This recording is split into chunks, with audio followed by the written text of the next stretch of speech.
How to clear the history of run command in your Windows. Hello guys, this is Atticus and welcome back to another tutorial video. In today's video, I'll teach you guys how you can clear the history of run command in your Windows. So without any further ado, let's dive right into it. So the first step here is let us first check our run history.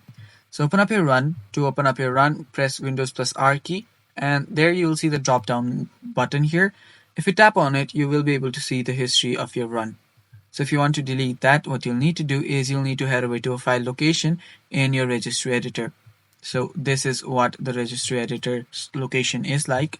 So what you'll need to do here is open up registry editor.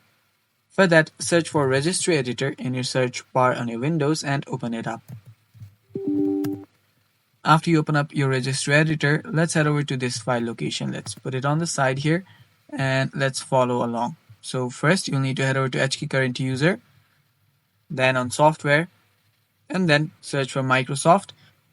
There we go, there's Microsoft, and then Windows inside Microsoft.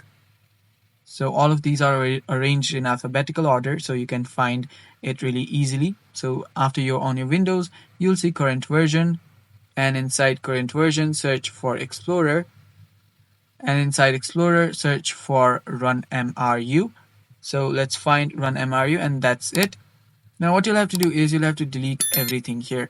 So to delete everything inside this, what you'll need to do is simply select each and everything. So let me just select it, or you can even just delete this entire folder.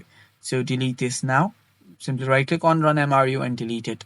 After you do that, your history for your run will get cleared, and that's basically all for today's video. Thanks for watching guys, stay tuned for more, and bye bye.